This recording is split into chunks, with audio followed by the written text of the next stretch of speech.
A large portion of the Jewish nation has returned to its homeland, but the heart, soul, and mind of much of the Jewish nation are still in exile mode. This state of affairs must and will inevitably change. This is Torah Nation TV from Jerusalem, and we are speaking with the head of Machon Shilo, Rabbi David Bar-Hayim. Shalom, Rabbi Bar-Hayim. Shalom. In Parashat Shemot, we read that Moshe Rabbeinu was told by Hashem that he was to go to Mitzrayim and speak to Paro, and that his task would be to lead the Jewish people out of Mitzrayim. Moshe Rabbeinu's response was to claim that he was not worthy, and he requested that Hashem send someone else, until Hashem rebuked Moshe, leaving him no choice. What can we learn from this episode? First of all, I think we need to read carefully the Pesukim, the actual words of the Torah.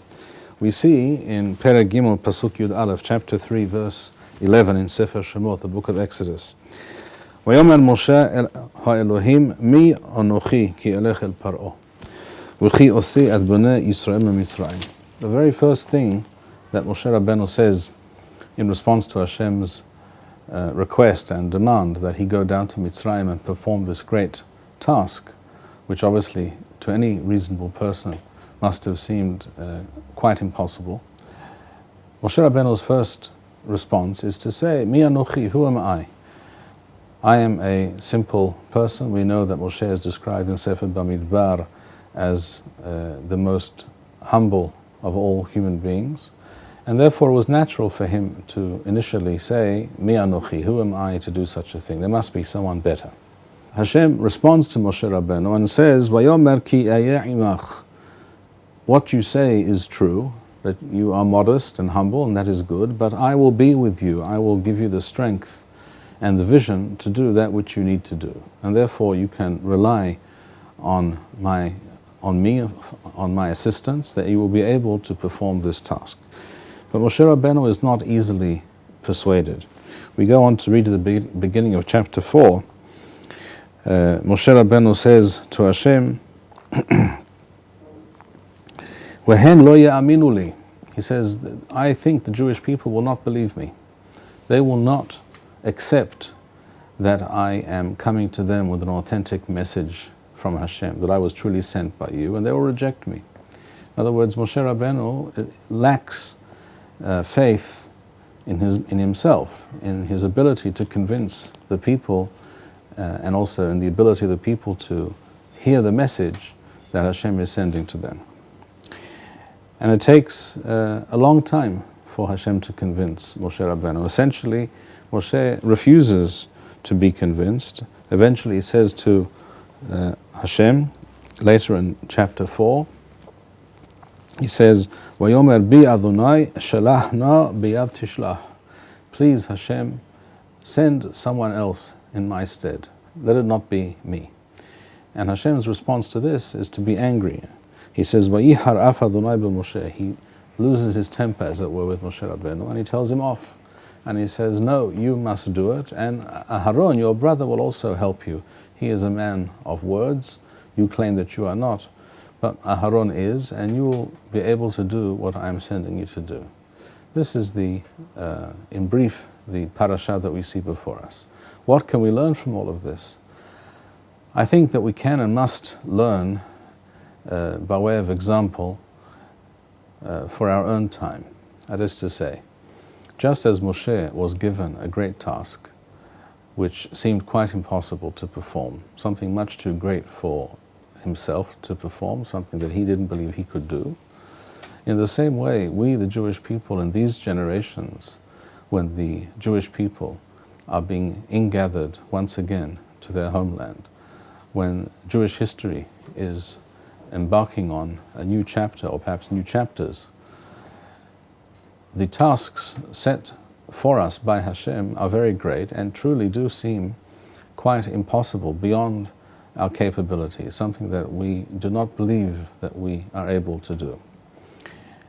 And just as Moshe Rabbeinu had to eventually understand that it was his job and his responsibility to accept this mission from Hashem, so it is with us. We today have to understand that we are given an historic task by Hashem, and just as Moshe Rabbeinu was only given the task because Hashem knew that he was capable of performing it, so with us, Hashem presents us with this historical challenge and this task because he knows, even if we tend not to know or tend not to believe, he, Hashem, knows that we are capable of performing that which needs to be performed, doing that which needs to be done, and succeeding.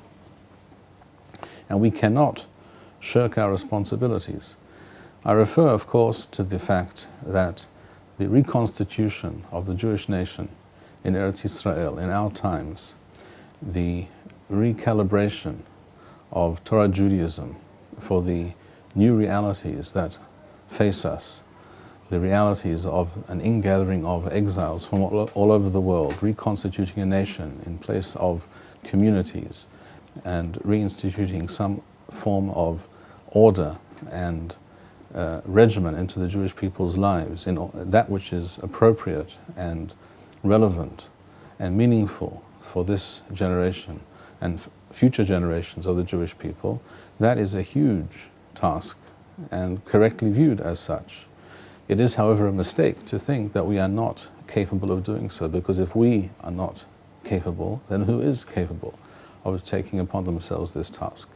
We must believe that if Hashem presents us with this task, with this mission, that we are capable of doing so, just as Moshe Rabbeinu had to accept that he was going to have to do it and he was going to succeed.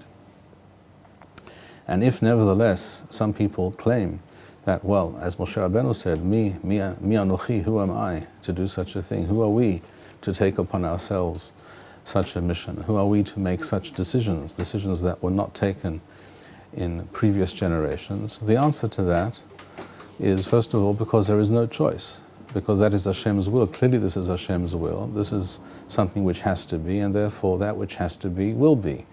The mother of all invention, as we know, is necessity.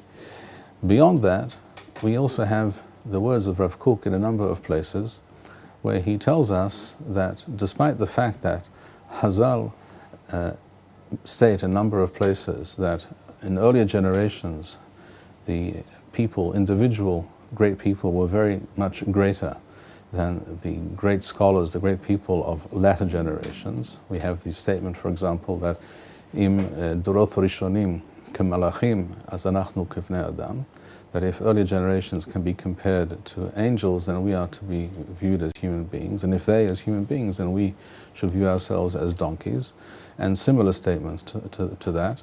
Rav Kook points out that this is true, but only with reference to the greatest of those generations as compared to the greatest of latter generations. In other words, Rav Kook points out that in earlier times, in earlier historical periods, the greatness, as it were, the spiritual greatness and shefa and influence and flood of Hashem's light on the world in earlier generations was not able to be absorbed, it was not able to be received, as it were. Like a radio signal is received, you have to have the right equipment to receive the radio signal. In the same way, the majority of people could not receive that light, and therefore it was divided amongst a few, relatively few individuals, and they were very, very great indeed. If we think about Rabbi Akiva, if we think about Rashi or the Rambam or the Gra, we think of great individuals, great Torah personalities who seem to outshine any who exist in these generations. However, Rav Kook points out, over time it is Hashem's hashgacha which brings about a reality in which the overall general level of the Jewish people rises, whereas the greatness, the individual greatness of those great individuals of the generation becomes less great, becomes smaller, so that there is a coming together, as it were, of the general populace with the greatest intellectual and spiritual lights of those later generations. And this is something that we have to take to heart and understand and believe, that Hashem knows how to run, as it were, the Jewish people's affairs, how to spread out the greatness and the light and the ability to perform great things.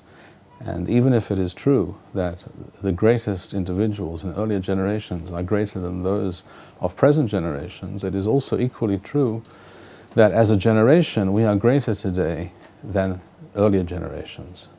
As a general rule, the general populace, the klal of the Jewish people, klal Yisrael, is of a higher caliber, is able to perform and to perceive and to undertake greater things than in the past, even though not all of our great leaders are perhaps on the same level as many earlier generations were. If we understand and internalize this teaching, we will understand how we must and can learn from Moshe Rabbeinu's, what in fact was a mistake or was a misconception on the part of Moshe Rabbeinu when he refused to accept this mission that he was given by Hashem. We must learn that we too must accept Hashem's mission and take upon ourselves to perform that which must be done, because it is only we who can do it. Thank you, Rabbi Bar-Hayim. We would like to encourage our viewers to share these videos with friends and send in your responses. We would also like to suggest the following opportunity to our viewers. If you identify with Rabbi Bar-Hayim's message and would like to sponsor or dedicate a video interview with the Rabbi in honor or memory of a loved one, if you would like to obtain Birkon Nusach Eretz Yisrael or invite the Rabbi for a speaking engagement, please email us at office@machonshilo.org.